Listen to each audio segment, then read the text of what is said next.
Good day, and welcome to another episode of Drew's Book Reviews. Today, we get to talk about The Lost Metal, the final book in Mistborn Era 2. I was so excited to read this, so happy that I did. Stay tuned, that's coming right up here on Drew's Book Reviews.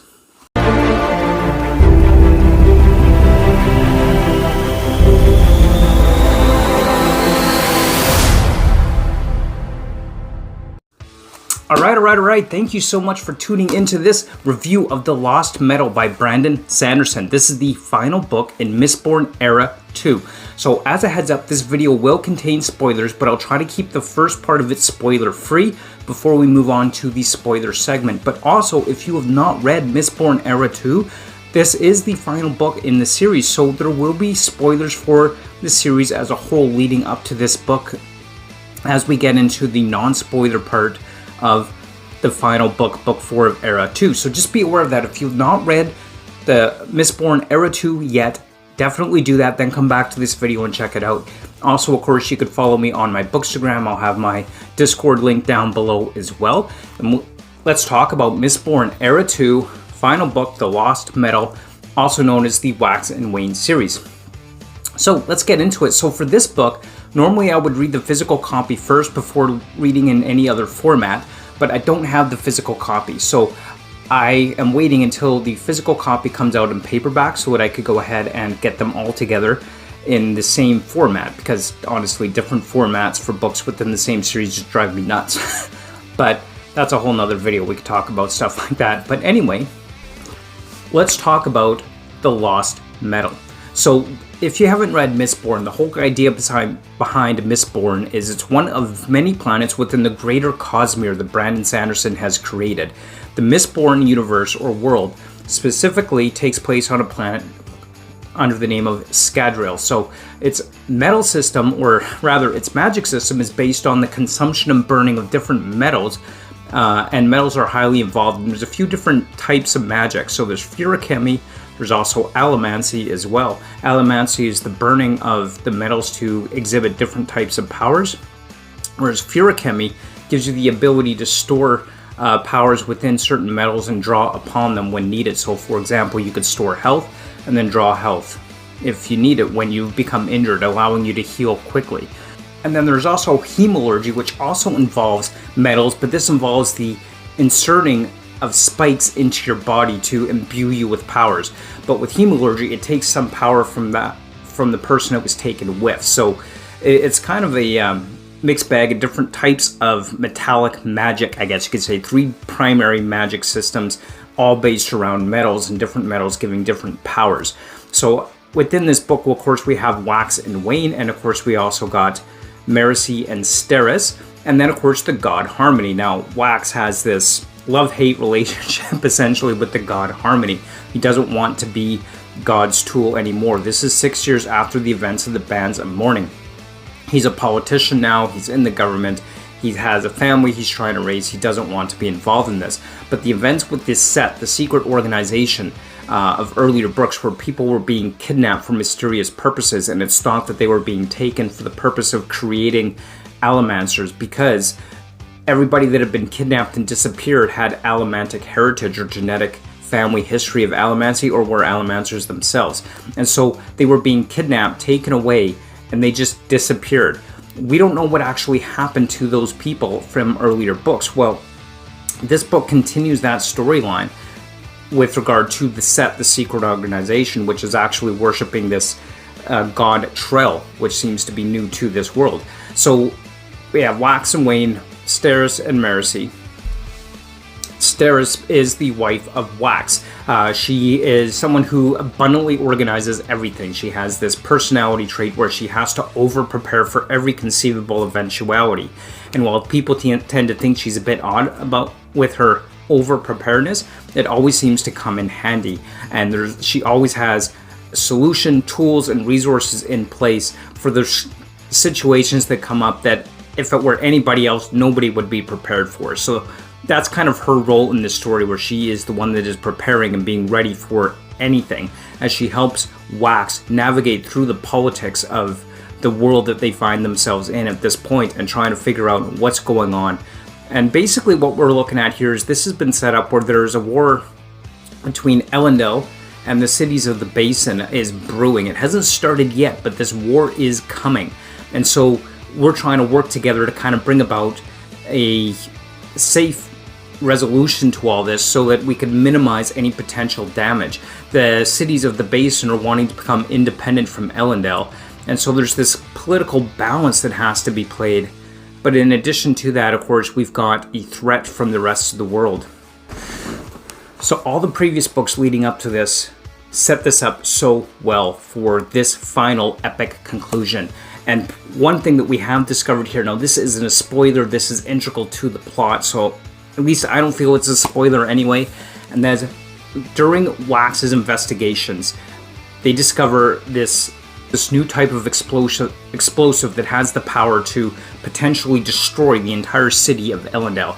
So this is a new dire threat, and this is in the hands of Bilming, one of the outer basin cities that is set to go to war with Elendil as they fall under the rule of the Set and a new god, Trell. So that's the basis of this story, and part of this story, of course, we always have with this Wayne, of course. Wayne is a fun-loving guy. He's constantly cracking jokes and continues to serve as the comic relief throughout this book.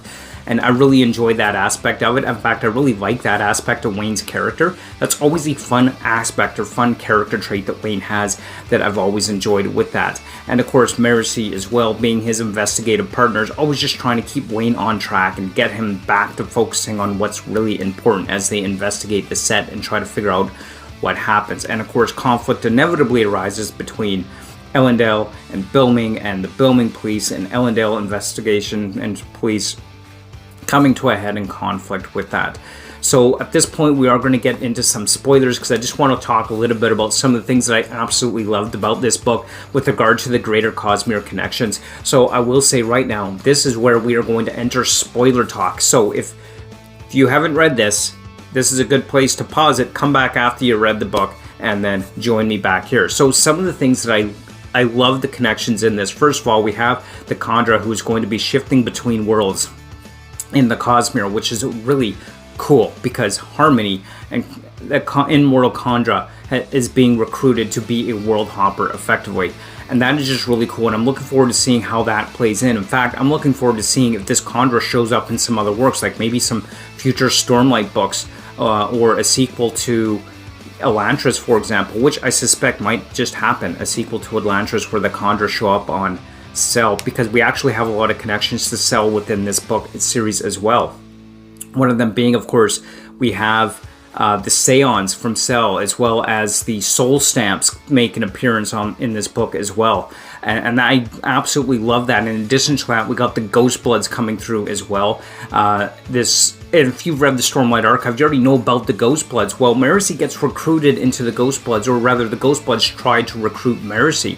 And as it turns out, you'll never guess who's the head of it. Well, maybe you will if you read that. Of course, Kelsier makes an appearance, and he seems to be the one in charge of the Ghost Bloods this whole time. So all these Cosmere connections are coming in to play here, with talk of Offworld army coming in to potentially destroy Scadrial and take over the world. And when I read the description they described these off-world soldiers as having like these red eyes, and I can't help but think it's like, geez, I wonder if that are the singers or the Parshendi from Stormlight Archive, because they were described with having red eyes. Kind of makes me wonder, is this the Parshendi that's coming through here? Are they the ones that are coming to put Scadrial at risk? Is this the off-world army that Trell's supposed to be bringing in? Because we know the Parshendi awaken their new gods, and Trell's kind of like a new god too within this world that's been introduced. And so it makes me wonder if that is the case there, and if that is the army being referenced to. It's never actually confirmed within this book, but it just kind of makes me wonder, right? And then in addition to that, also, of course, Harmony has been blinded by this shroud that's blocking his ability to see into the future. Which is really interesting in and of itself as well. I kind of like that aspect. I mean, how do you fight something when you don't know what's coming? And especially when considering this new explosive that they discovered is effectively the atomic bomb, which is set to destroy Elendil and everything we know about it, which is just crazy when you think about it. To have discovered atomic weaponry in this world. Scadrial is the most advanced world in the Cosmere, as the gods have confirmed within this book.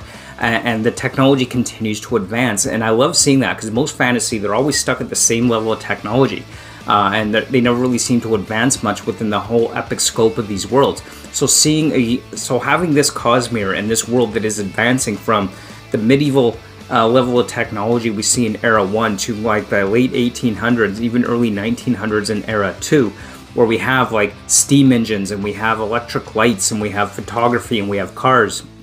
And now we're talking about rocket launchers and possibly atomic weapons and warfare coming into Era 2 here right at the very end. It's just such a cool thing to do. One of the storylines that I really enjoyed about this is throughout the entire series, Wayne has consistently been trying to make amends for something he did a long time ago, and killing a man and depriving a family of their father. And he's been trying to make amends to the surviving daughter of this man for so long now. She hates him, but he continues to show up and give her money, but he will never be forgiven, and he's finding a hard time forgiving himself. And I love how his story arc concludes within this, and in this book. And I love how the final act that he does to earn his own redemption for himself at the end, and sacrificing himself to save Elendel and to save Wax and Marcy and Steris and all of them. It's just such a good ending, and this is done so well. I absolutely loved that ending part of this. And then he has this conversation with God, of course, then he goes off into the eternities, and who knows if we'll ever see him again. It was definitely a good wrap up to Wayne's story. Just was such a good conclusion, such a perfect ending to his story in this epic arc of this. And I also love how it really set this up to see continued advancement, where Wax and Harmony are having a conversation at the end of this book talking about technological advancement and holding humanity back, and how we need to continue to advance this, knowing that this additional threat is coming, and technology must progress in order to defend and protect Elendel and the world and Scadrial from the looming threat that they know is already there, because nobody believes for a second that this is the end and that the threat is gone, only that perhaps it's been delayed. And so this really sets the tone. It helps set the stage effectively for Mistborn Era 3, which, as I understand, we may not see till about 2027. So it is kind of getting a bit of a ways away, but you know what, that's okay as well. But overall, I love all the connections that were in here. And of course, we have Hoid. He makes an appearance, as he does in virtually every Cosmere book and world. So Hoid is involved in this as well. And he is there basically being a chauffeur. But of course, he's always worn that. I mean, one story, he was a beggar in Warbreaker, I believe it was.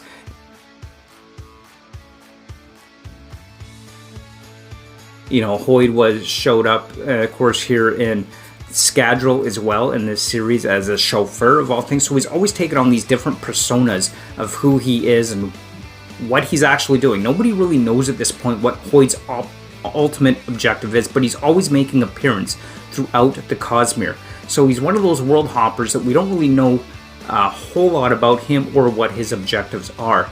But he's definitely an interesting character, and I always love when Hoid makes an appearance in these books, because it always brings so much to the story, and he's just fun to have around. Like, every time it's like, what's Hoid doing there? What's he going to do? And we never really get final answers on what his objective is. And maybe one day, when the Cosmere is all wrapped up, we'll finally figure out what it is that Hoid was doing this whole time. And you just never know, right? So it's still fun to keep reading this, and I'm really looking forward to more Mistborn world coming to us as we continue on through Era 3 and Era 4.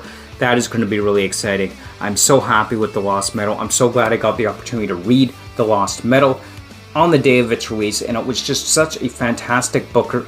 I love the whole Mistborn era. I love everything about it, and this book is just fantastic. Great ending to a series. I can't wait for Era 3. Those are my thoughts here on Mistborn: The Lost Metal. And, you know, I can't emphasize enough how much I love the links between Hoid, Ghostbloods, the Seance, the Soul Stamps, or even the Door, actually. The Door makes an appearance. The Door is the magical power force from Elantris. It makes an appearance here in The Lost Metal, and they have this purified Door, this power that makes an appearance as part of this storyline and plot. And that is just awesome. I love seeing things from different worlds and different magics from different worlds coming into the story. That's just so, I love that. Absolutely love that. And it's always so much fun seeing that within these books. And I just love the connections. I think the Lost Metal actually had more connections than anywhere else in the Cosmere so far. And more obvious, blatant connections, say, hey, and just putting it out there. I think it really did have a lot more Cosmere connections than anywhere else, honestly, than any other story. And maybe that's just recency bias, I don't know, but I love the fact that that's there. So there's my thoughts on The Lost Metal by Brandon Sanderson. Fantastic conclusion to Era 2. I cannot wait to see Era 3 come to life. I'm really looking forward to that. Thank you so much for watching. Tell me down below, what were your thoughts on this? How did you like it? Leave a comment down below. Like, comment, subscribe. Join me on my Discord. Join me on my Bookstagram. Thank you so much for watching. And until next time, keep on reading. Bye!